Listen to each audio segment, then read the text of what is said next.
Ang pag-uusapan po natin ngayong araw nito sa vlog ko ay about po ito sa pwede bang patungan ang spray paint or acrylic paint ng urethane paint. Yan, bago nating pag-usapan yan, welcome back to my channel, The Hustlers TV. Isang pinagpalang araw po para sa ating lahat, panibagong araw, kaya panibagong vlog na naman po tayo.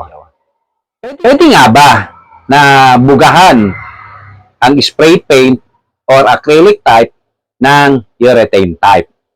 Pwede po. Maraming beses ko na po ginawa yan. Pero meron po tayong posibleng ma-encounter na problema pag yan ay ating ginagawa. Ano po ba yung problema na posible nating ma-encounter? Ito po yan. Kung tayo ay, let's say, ang pipinturahan natin ay metal. Paano ba natin mapapatibay ang kapit ng pintura sa metal? Una, siyempre, lilihain natin yung mga portion na may kalawang. Kung malalalim, gamitan natin ito ng steel brush. May nagtatanong pa dyan, dapat bang gamitan ito ng rust converter? Huwag na po natin gamitan ng rust converter dahil dagdag gastos lang po ito at dagdag trabaho, lalo na kokonti lang naman yung kalawang. Kahit marami pa, kasi ang rust converter, ay ibabaw lang din naman ang kaya niyang tanggalin.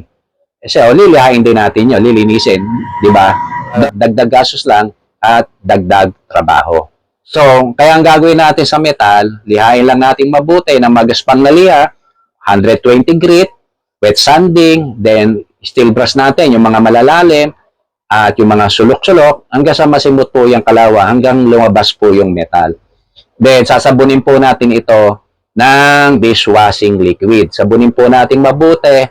Then pagka nasabon mabuti, natuyo, pasadahan po natin ito ng acrylic or urethane thinner. Gumamit po tayo ng cotton basahan na malinis. So pag ito'y napunasan natin, sigurado na po tayo liham-liha na, nalinis mabuti, napunasan ng thinner. Dalawang klase lang po ang i-advise ko sa inyong primer na inyong gagamitin.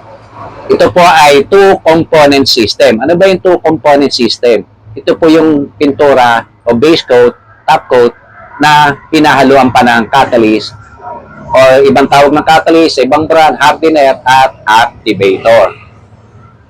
So dito, kalimitang ginagamit ko na primer ay Gilder Epoxy Primer Gray. Subok ko na po kasi ito sa tibay. Nung nag-start po ako magpita, mid-80s, ay ito na po yung ang ginagamit na primer at until now, ay ito pa rin ang ginagamit ko pa ngayon. So, lumabas po yung two-component system, yung gawa ng Ansal, siya yung unang-una na inilaunch sa Pilipinas way back 90s. Sinubo ko rin yan, dalawa po yung magandang primer ng Ansal, yung anti-corrosion na color green, dark green, at spray peeler primer surfacer na color light apple green. Matibay rin po yan. Yung spray peeler ay meron po mga granules siya na parang pinaglagarian ng bakal o yung primer ng Ansal. Pero ibang urethane type, alam ko wala no? So nakagamit na rin ako na ibang brand. Ewan ko doon sa ibang brand pa. So pero kabigatan lang sa Ansal primer, yung primer niya may mga parang pinaglagarian ng bakal. Mga granules na maliliit. Kaya kung gamit yung spray gun yung Gravity, pinasa ibabaw po yung paint cap. Dahil nga mabigat po yon, yung mga granules na yon, pag matagal kayong nakatiwang yung spray gun at hindi nyo nagamit, tumitining, then nagsasama-sama po yon, tumitigas. So pag ginamit nyo na, ibinugan nyo na, hindi na makapasok si air pressure kahit anong lakas. At si pintura, hindi na siya bumababa kasi nabarahan na nung mga granules. Kung i-compare ito sa Gilder Epoxy Primer Gray, kahit nakatiwangwang ng ilang minutes yan, ay hindi siya nagbabara. So, kaya iniwasan ka lang gumamit ang spray peeler. Pero the best po yan, patibay po yan, basta kailangan lang po, ubusin nyo, then, pag hindi nyo naubos, alisin nyo na kagad doon sa spray gun na gravity type. Bakit naging panatiko ako ni Gilder Epoxy Primer Gray? Hindi po ako ini-sponsoran nito Gilder, bigay namin. So, talagang, siya yung nasubukan ko ng matagal. Siyempre, hindi naman ako bibigay sa inyo ng pintura na hindi ko mismo nasubukan sa sarili ko. So, yung Gilder, no, kwento ng konti, meron akong binili na motor, yung Chappy, yung Yamaha na maliit lamang, 50cc. So, yung fender sa harapan, no, na nirepaint ko, flexible yun, no. Ang flexible nga pala na plastic, pag magtatanggal kayo ng pintura, pwede nyo gamitan ng strip saw or paint remover. Pero yung mga pairings na hard, matitigas, katulad ng mga outer pairings, ng mga nauso ngayong motor, may scooter, huwag nyo pong gamitan ng paint remover kasi nalulusaw siya. Pag sumagat sa plastic, pwede nyo gamitan ng paint remover pero alalay, huwag nyo paabutin sa plastic, nalulusaw. Pero sa flexible plastic, okay lang po yan kahit abutin kasi hindi siya nalulusaw. Yun nga po, balik tayo sa kwento. Then, binugahan ko po yung aking fender, no? Flexible yun, ng Chappy. So, acrylic lang gamit ko noon. Pero ang primer ko ay Gilder. So, nakailang buwan akong gamit, namutok, nagkaroon ng mga, maliliit na crack. So, nirepaint ko ulit. So, ang ginawa ko, paint remover. Pagka paint remover ko, umalsay yung top coat clear ng Gilder at base coat, naiwan si Gilder Epoxy Primer Gray.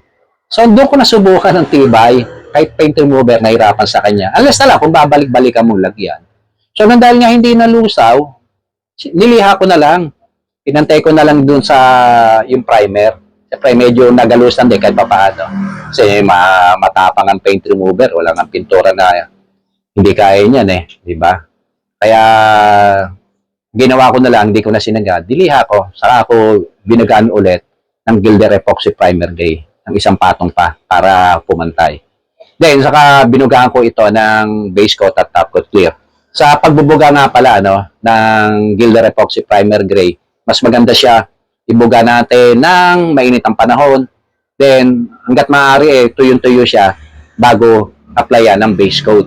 Ang sikreto nga pala ng pagbubuga ng Gilder Epoxy Primer Gray, let's say, nalinisan natin ang gusto na ating bubugahan, naliha na, talagang malinis na.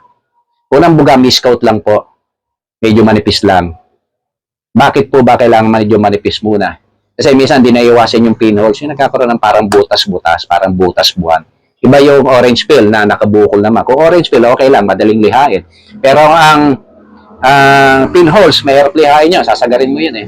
Then second coat, buga mo na ng semi-full coat, medyo makapal na. Eh dahil nga pinasadahan mo ng lihang 120 grade, yung plastic na flexible, mag-aalsahan yung mga tama niyan, papasok doon sa loob ng mga gasgas, dilihain mo ito ng wet sanding na 400 grade.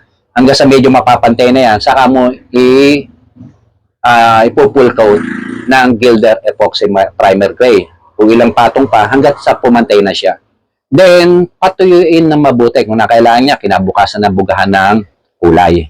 Ganun din, yung mga second coat ng primer, kailangan tuyong-tuyo. Dahil papasadahan mo ng liha. Huwag kayong magliliha na medyo sariwa pa kasi patatalukan lang. Hindi po magiging maganda. Magkakaroon po ng damage. So, ayan po, malinaw po. Kaya kahit anong ganda po na ikukulay natin na pintura, kung anong klaseng type, useless pagka hindi po nalinis yung surface na ating bubugat at hindi kayo gumamit ng two-component system na primer. Kung gagamit lang tayo ng primer surfacer na acrylic type, baliwala po yun. Spray paint na primer, baliwala po yun. Nakakapit, kaya lang pag nagtagal, edi siyang bumigay. So, balik po tayo dun sa pwede bang patungan yung spray paint at acrylic ng urethane. Ang magiging problema po natin dyan, kapag nag-error si kulay. Kaya nag-base coat na tayo. Maganda na. Ginamit natin spray paint o spray gun na acrylic naman ang gamit. So, pantay na yung kulay, bubugahan natin ng urethane top coat clear. Kung magtutuloy-tuloy, ang ganda, hanggang sa mapinis, okay po yun. Ang problema, baka mamaya nabugahan na natin ng urethane type, nagkaroon ng error, nagkaroon ng galos, dent, mari bumaksak, nadapo ng insekto. So, kailangan lihain, bugaan ulit ng primer, masilyan, buga ulit ng primer, then bubuga ulit ng kulay. Doon na magkakaroon tayo ng problema. Pwedeng magkaroon ng reaction yung urethane top coat clear. Kasi po, ang acrylic ay sobrang lagnaw. Marami pong thinner na hinahalo. Ang mixing ratio po kasi ng acrylic ay kung isang tabo ang kulay, base coat, ay 2 tabo yung acrylic thinner. Kung i-compare sa urethane, kung gaano karami yung catalyzed na urethane base coat, ganun lang din karami yung thinner. Hindi katulad sa acrylic, dalawa yung thinner, no? Kaya sobrang tapang. Ang urethane type may catalyst, kaya yun ay kumukulo. Kapwa nga urethane na ang ginamit mo misang kumukulo pa, nagkakaroon pa ng reaction o wrinkles. So, masela ng urethane type. Kaya mas i-advise ko sa inyo na mag-straight acrylic kayo or mag-straight urethane. Pero kung talagang gusto nyo na maging matibay ang top coat clear, gusto nyo gamitin lang ay spray paint o acrylic type, pwede po yung urethane hindi po masama. Huwag lang po tayo mag-error.